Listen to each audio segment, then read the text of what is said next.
Assalamualaikum warahmatullahi wabarakatuh. Nggak lambok itu, kanyang-kanyang kita tidak. Buku itu kan kanyang STE sudah buku, sudah sembahyang mau bilang aja. Assalamualaikum warahmatullahi wabarakatuh. Alhamdulillah, alhamdulillahirabbil alamin. Wassalatu wassalamu ala asrafil anbiya'i wal mursalin wa ala alihi wa sahbihi wa man tabi'ahum bi ihsanin ila yaumiddin. Amma ba'du, bapak-bapak, ibu-ibu, saudara-saudaraku, anak-anakku sekalian, jemaah masjid Baitul Mukminin yang dirahmati oleh Allah. Kembali kita bersyukur kepada Allah Subhanahu wa taala. Alhamdulillah, pada malam hari ini kita dapat kembali melanjutkan kegiatan ibadah kita yang Ramadan kita. Malam ini kita memasuki malam yang keberapa?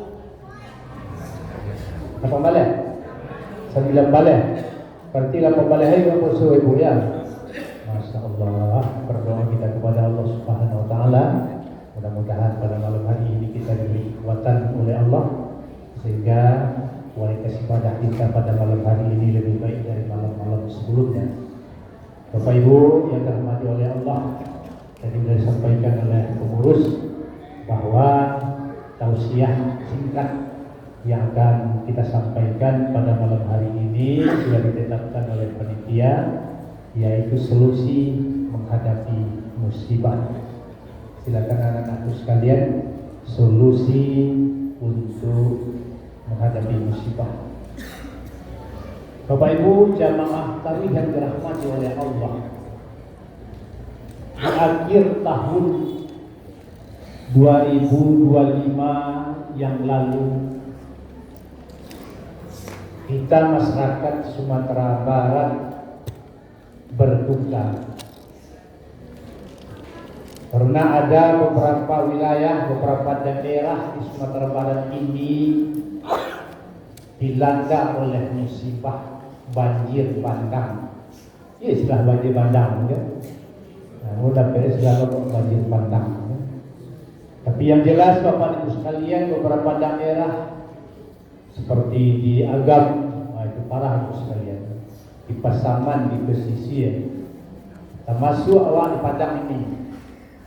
Nah, di Padang ini diantaranya itu sekalian di Komplek Tambo, di Tabiang Bandar Gadang, 2 balai rumah Najib.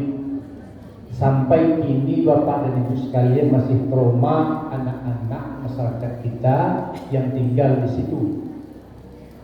Pada malam hari itu ada anak-anak yang duduk di atas lemari sampai semalam karena air malut sampai itu ketiak. Bukan air tapi dia lumpurnya kan. Dan di komplek itu kebetulan mubalik ya harus di Dawis kan. Nah itu jelaslah, itu ada Ismet, di sana itu ada Sukrizan, di situ ada Ali Amran, di situ ada Risman, banyak, ada sekitar 12 orang kan. Dan ada sebagian mereka tidak berani tinggal di situ lagi karena yang namanya Bandar Gadang itu karena lagi tutup lumpur, lah sama data ada komplek itu sekalian kan. Apalagi di daerah Agam, sehingga Bapak Ibu sekalian diprediksi kerugian di akhir tahun 2025 sumber saja itu lebih dari 2 triliun. Ratusan masyarakat kita yang kehilangan nyawa, kehilangan tempat tinggal, kehilangan harta. Nah, bapak-bapak dan ibu-ibu, saudara-saudara itu yang dihormati, kalau kita berbicara masalah musibah di dalam Al-Quran dijelaskan oleh Allah Subhanahu wa taala, sehingga dalam Al-Quran itu ada 77 kata dari kata musibah. 33 diantaranya dalam bentuk fi'il mudhari, 32 dalam bentuk fi'il madhi, 33 dalam bentuk fi'il madhi, 32 dalam bentuk fi'il mudhari, dan 12 dalam bentuk istiqam. Tersebar dari 56 surat dan 23 ayat. Saya tidak tahu jelaskan, kalau itu jelaskan sampai pagi. Tapi yang jelas Bapak Ibu sekalian, kalau kita lihat dari ayat-ayat yang menjelaskan kepada kita bahwa yang namanya musibah itu memang sudah terjadi pada umat-umat sebelumnya. Bukan Jawa aja Bu sekalian, tapi dari umat-umat sebelumnya musibah itu sudah terjadi. Sebagaimana yang sudah sama-sama kita ketahui, yang namanya musibah, kalau kita ambil dari asal katanya dari sahabat, artinya menimpa, apa yang ditimpanya, ya dalam bentuk bencana, dalam bentuk malapetaka. Sehingga para ahli tafsir dan dikatakan musibah itulah seperti Al-Qurtubi, itu adalah hal-hal yang menyedihkan. Kalau Al-Maraghi yang dikatakan musibah itu adalah suatu hal-hal yang membuat orang tidak senang, membuat orang tidak suka. Tapi kalau boleh Shihab di dalam tafsirnya Al-Misbah mengatakan bahwa yang dikatakan musibah itu bukan hanya dalam bentuk kesusahan, tapi juga dalam bentuk kesenangan. Nah, beliau mungkin mengambil dasar dari ayat wa nabluukum bis-syarri wal khairi fitnah wa ilaihi turja'un. Akan kami uji kalian dalam bentuk kesusahan dan dalam bentuk kesenangan, dan kepada kami kalian akan kembali. Nah, oleh sebab itu Bapak Ibu sekalian,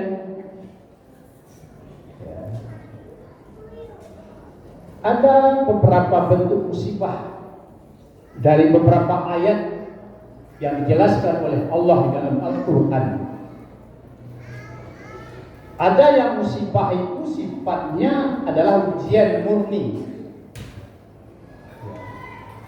Itu dialamatkan kepada orang-orang yang taat beribadah, orang-orang yang kuat imannya, tapi diuji oleh Allah.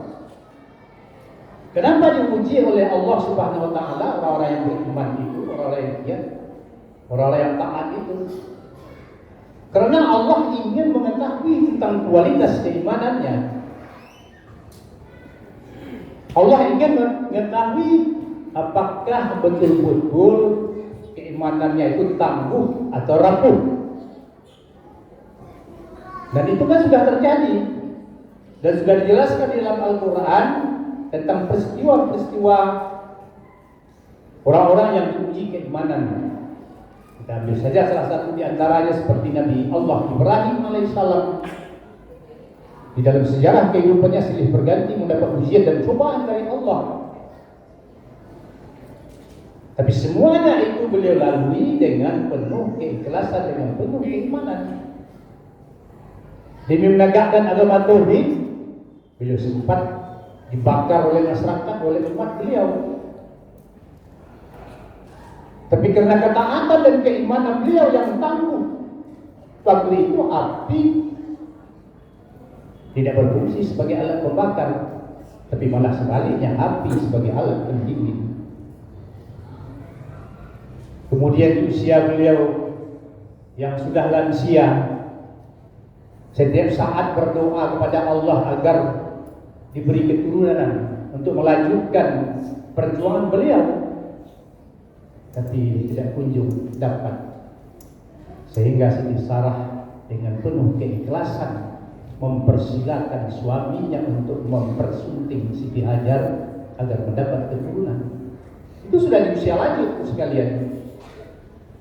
Begitu memperoleh anak, diberi nama Ismail, baru berusia belasan hari diuji lagi oleh Allah agar diasingkan dengan Ibrahim. Di padang pasir yang tandus, anak yang baru berusia belasan hari menangis kehausan. Siti Hajar sudah kering air susunya, sehingga merontak-merontaklah Ismail, menerjang-nerjanglah. akhirnya dari terjangan Nabi Ismail keluarlah air. Apa kata sendiri aja? Zam-zam, zam-zam. Artinya berkumpullah itu air, berkumpullah itu air. Itu sejarah harus sekalian. Sampai hari ini jutaan manusia untuk meminum air zam-zam itu tak habis-habis itu sekalian. Berlanjut lagi pada itu sekalian. Ketika Ismail menginjak remaja, Ibrahim bermimpi. Diceritakan oleh Allah dalam Al-Quran. Pertama beliau bermimpi tanggal 8 Zulhijjah. Mimpi beliau agar beliau diperintah untuk menyembelih anak, satu-satunya anak buah hati pelalai demam jarak semato bulu kandung, didapatkan melalui proses dan perjuangan yang cukup panjang. Tak yakin belum bertemu Abu sekalian. Mungkinkah Allah memerintah untuk mimpi sehingga ragu beliau, maka hari siang besok disebut dengan hari Tarawiyah, hari kebimbangan, hari berpikir. Dari sunat itu berpuasa. Kemudian malam berikutnya bermimpi lagi Nabi, mimpi yang sama. Nah, baru timbul keyakinan beliau, rupanya itu datang dari Allah. Maka siangnya disebut dengan hari Arafah, hari keyakinan Ibrahim tentang mimpinya. Pada tanggal 10 Zulhijjah dilaksanakanlah mimpi itu disebut dengan hari Arafah. Luar biasa ujian sekalian yang hadapi kepiran Nabi Allah Ibrahim alaihissalam berada dengan keimanan. Malaikat saja Bapak Ibu sekalian kagum melihat ketangguhan Imam Ibrahim, anak disembelih, sehingga malaikat mengucapkan kata Allahu Akbar, Allahu Akbar walillahil hamd. Ucapan itu dari malaikat awalnya, sehingga bersaut antara Ibrahim dengan anaknya. Allahu Akbar walillahil hamd. Karena ketangguhan iman yang diuji oleh Allah Subhanahu wa taala, sehingga bagaimana? Selamat Ismail yang disembelih bukan anak tapi kibas. Nah, ini satu sekalian. Itu adalah ujian yang dialamatkan kepada orang-orang yang taat beribadah kepada Allah. Dan Allah katakan, hasaban nas ayatufu ayyakulu amanna wa hum la ya'lamun. Apakah kamu mengira, kamu mengatakan kamu beriman kepada Allah tanpa diuji oleh Allah? Kami sudah menguji orang-orang sebelum kamu, dan Allah ingin mengetahui apakah kamu memang betul-betul keimanan kamu benar atau dusta. Jadi kemarin sekali di komplek yang itu kan kawan-kawan yang saya rasa itu mah ujian murni. Karena ujian kalau kita lihat dalam Al-Quran itu yang namanya musibah itu ada yang murni untuk orang-orang yang beriman. Ada juga musibah itu dalam bentuk azab Allah. Dalam azab Allah itu juga kita lihat sekalian dalam sejarah. Bagaimana kita lihat Nabi Nuh. Ya. Kalau untuk Nabi Nuh itu ujian keimanan. Lebih kuranglah 950 tahun beliau berjuang dengan berbagai tantangan. Tantangan itu bukan hanya dari masyarakat, dari keluarga beliau, dari istri beliau. Bayangkan sekalian, kalau Rasulullah Nabi kita kan dalam menyampaikan risalah hanya lebih kurang ya 2 tahun 2 bulan atau lebih kurang 23 tahun, tapi luar biasa Islam tersebar di seluruh pelosok. Tapi Nabi Nuh sekalian 950 tahun berdakwah dengan berbagai tantang dan ujian diberikan oleh Allah. Diejek, diintimidasi, dicemoohkan. Terakhir karena ada sinyal dari Allah bahwa umatnya akan didatangkan musibah oleh Allah, beliau bikin kapal, bikin perahu, bikin. Nah dicemooh, nah istri dicemoohkan. Tak percaya juga kan? Nampak segilo bajaran. Masa ada bikin kapal kan? Itu istri beliau yang mencemooh. kan sekalian kan. Tapi Nuh, beliau sudah mendapat sinyal dari Allah bahwa Allah akan mendatangkan azab terhadap umatnya. Akhirnya apa yang terjadi? Didatangkan banjir oleh Allah. Tidak seperti banjir kemarin sekalian, 40 hari 40 malam banjir yang terjadi di zaman Nabi Nuh, meluluh lantakkan semua kehidupan masyarakat itu. Nah, itu namanya azab Allah. Kalau untuk Nabi Nuh itu adalah ujian Allah, untuk masyarakatnya adalah azab. Kemudian apa yang terjadi oleh Nabi Lut? Nah, ini lebih bahaya lagi sekalian, azab Allah. Karena ada nama kota yang namanya Sodom, perbatasan antara Yerusalem dengan Yordania. Nah, perangai masyarakat waktu itu adalah bermaksiat dari itu sekalian. Homoseksual, hubungan sejenis. Nah, sekarang telah berimbaslah ke seluruh benua negara, termasuk kita di Indonesia. Cukup bagus juga perkembangan LGBT itu. Nah, ini sejarahnya dari kaum Sodom. Sehingga waktu diuji oleh Allah, diutus oleh Allah malaikat menyamar untuk datang ke rumah Nabi Lut. Laki-laki yang gagah saya sebenarnya bantainya. Tak tahu orang yang matu dia gagah. Yang malaikat namanya menyamar. Diserbu itu rumah Nabi Lut oleh kaum Sodom ini kan. Tak bisa dilarang sekalian kan. Nah, apa yang terjadi pada waktu itu? Allah turunkan hujan batu sekalian. Jadi kalau orang-orang pelaku maksiat ini tak sakit rasa Allah hujan hujan batu yang diturunkan. Dan banyak lagi peristiwa yang diceritakan dalam Al-Quran. Tapi yang jelas Bapak Ibu sekalian, ada ujian itu yang dalam bentuk murni dialamatkan kepada orang-orang yang taat, orang-orang yang beriman. Dan ada ujian itu yang diberikan kepada orang-orang yang engkar, yang melanggar aturan-aturan Allah. Dan memang Bapak Ibu sekalian, dari peristiwa-peristiwa musibah yang terjadi, yang usah contohan di Sumatera Barat itu sekalian, ampun tak mencontohkan negeri orang sekalian. Musibah yang terjadi beberapa tahun yang silam itu di pesisir selatan, di Anu Dawes, di daerah Pasirano itu kan, daerah Kambang, pasir putih itu kan. Itu kan luar biasa, itu azab Allah, bukan habis semuanya. Nah, setelah diteliti Bapak Ibu sekalian, karena saya bertugas di situ, rupanya di situ tempat transaksi wanita-wanita nakal ya. Dan banyak tempat-tempat lain yang fitnah Bapak Ibu sekalian. Tapi yang namanya azab Allah itu pasti punya latar belakang. Ada kronologisnya kan. Nah, oleh sebab itu Bapak Ibu sekalian, bagaimana solusi? Bagaimana sikap kita ketika kita mendapat musibah? Di dalam Al-Quran Bapak Ibu sekalian sudah dipandu oleh Allah dengan berbagai firman-Nya. Salah satu di antaranya, orang-orang yang apabila mendapat musibah maka hendaklah dia mengucapkan kata istirja.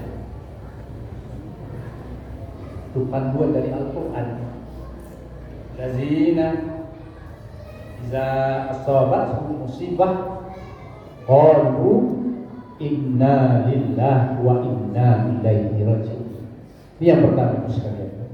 Apabila kita ditimpa musibah, ucapkanlah kata inna lillahi wa inna ilaihi raji'un. Barangkali Bapak Ibu sekalian, setiap saat kita mengucapkan kata-kata ini. Kadang ada kawan-kawan meninggal, saya itu orang meninggal. Astagfirullah, inna lillahi wa inna ilaihi raji'un. Spontan saja Ibu sekalian. Spontan saja kita mengucapkan, tapi apakah makna yang terkandung di dalam ucapan inna lillahi wa inna ilaihi raji'un? Itu kalimat tauhid Bapak Ibu sekalian. kalimat pengakuan bahwa kita adalah milik Allah,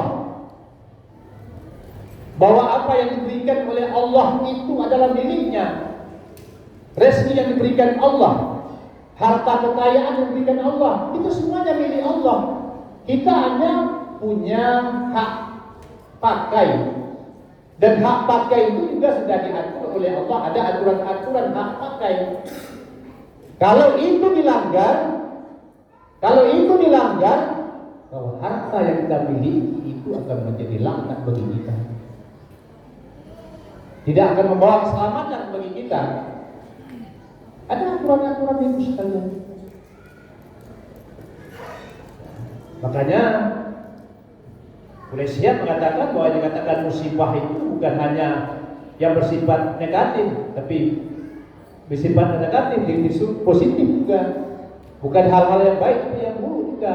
Bukan hal-hal yang menyenangkan saja, bukan hal-hal yang menyusahkan saja, tapi juga yang menyenangkan. Wala hukum bisari khair fitnah wa ilaihi turja'un. Kami uji kalian dengan kesusahan dan kesenangan, dan kepada kami kalian kembali. Jadi harta kekayaan yang diberikan Allah kepada kita, rezeki melimpah ruah, itu ujian Allah. Ketika kita tidak mampu mensyukuri nikmat Allah, maka ketika itu kita gagal dalam menghadapi ujian Allah. Jadi oleh sebab itu, pada sekalian kita berserah diri kepada Allah. Inna lillahi wa inna ilaihi. Aku milik Allah. Kalau diambil harta yang kudapatkan itu adalah milik Allah. Allah yang punya semuanya, kita adalah hak pakai. Kalau sudah bulat tekad kita berserah diri kepada Allah Subhanahu wa taala, apapun yang terjadi di dalam kehidupan ini tidak akan membawa kekecewaan kita. Ini yang pertama, sikap kita atau solusi kita di dalam menghadapi musibah. Kemudian yang kedua, apalagi kita harus sabar. Bersabarlah kita apabila ditimpa musibah. Innallaha ma'as sabirin. Allah cinta, menyayangi orang yang sabar. Seperti apa dilakukan dan dicontohkan oleh Nabi Allah Ibrahim alaihissalam. Betapa berat ujian, tapi beliau hadapi dengan sabar, dengan penuh keikhlasan. Karena kesabaran menghadapi ujian itu melahirkan hasil yang positif. Sudah Allah katakan, salamun ala Ibrahim. Nabi Nuh juga demikian, dengan sabaran, diejek, dicemoohkan. Bukan hanya datang dari luar, tapi dari keluarga. Beliau sabar. Dengan kesabaran demikian, beliau selamat. Selamat beliau. Orang yang naik kapal beliau, orang yang taat beragama, ya selamat. Dan keluarga beliau aja tidak mau. Dia ingin mencari tempat yang lebih tinggi, tapi ternyata habis ditelan oleh banjir pada waktu itu. Jadi sabar di dalam menerima ujian yang diberikan oleh Allah. Demikian juga seperti Nabi Nuh dan nabi-nabi lainnya, Nabi Musa, dan karena ketangguhan dan kesabarannya di dalam menghadapi berbagai ujian, maka orang yang sabar di dalam menghadapi ujian, maka dia akan selamat di dalam menempuh perjalanan kehidupan. Kemudian apalagi sikap kita sebagai seorang muslim apabila ditimpa musibah, ya, mari kita bertobat kepada Allah. Kita jadikan sebuah renungan. Musibah yang dikatakan oleh Allah ini mungkin barangkali karena dosa yang pernah kita lakukan. Kesempatan bagi kita Bapak dan Ibu sekalian pada bulan Ramadan ini, bukan hanya saja orang-orang yang timpa musibah, tapi pada bulan Ramadan ini adalah bulan yang Allah berikan kepada kita untuk mengembalikan kita kepada fitrah kita. Bulan Ramadan adalah salah satu bukti Allah sayang, Allah cinta kepada kita. Allah ingin menjadikan manusia yang terbaik. Allah ingin menjadikan kita manusia yang mulia. Makanya jangan kita sia-siakan yang hanya tinggal beberapa malam lagi. Mari kita tingkatkan ibadah kita. Karena orang yang akan diampuni dosa-dosanya Orang yang akan diterima taubatnya adalah orang yang maksimal ibadahnya. Dulu pernah saya singgung kan? Karena tujuan puasa itu adalah untuk memperoleh ketakwaan. La'alakum tattaqun. Mudah-mudahan kamu menjadi orang yang bertakwa. Mudah-mudahan kita gawe mesti itu kan. La'alla itu bermakna ta'lil wa ta'lil wa tarji dan mukhatab. Kata Al-Qurtubi dalam tafsirnya, harapan yang harus didapatkan dengan perjuangan yang sungguh-sungguh dan maksimal. Jadi kalau ingin dosa kita dihapus, kalau ingin kita diselamatkan oleh Allah, maka Ramadan ini kita manfaatkan. Makanya dalam hadis katakan man qama itu berdiri kuat, tak goyah sekalian kan, sampai berakhirnya Ramadan. Dari ke malam semakin kuat. Ini kan sudah dicontohkan oleh Rasulullah. Malah 10 malam terakhir ini 2 malam lagi kita akan masuki malam 10 malam terakhir.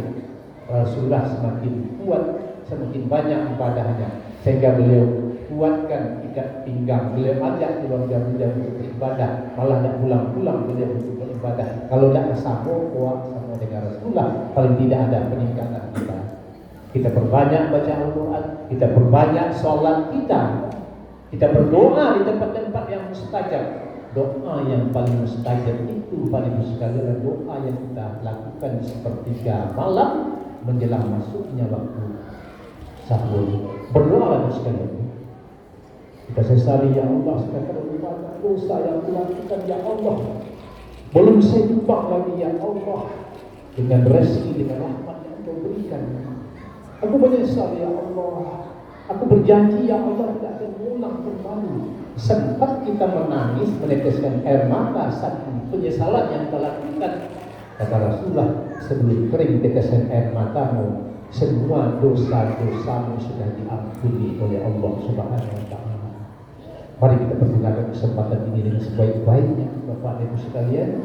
Mudah-mudahan puasa Ramadan tahun ini lebih berkualitas, lebih baik dari tahun-tahun sebelumnya. Mudah-mudahan kita diselamatkan oleh Allah dalam perjalanan kita menempuh kehidupan yang kekal dan abadi. Terima kasih, banyak maaf. Assalamualaikum warahmatullahi wabarakatuh.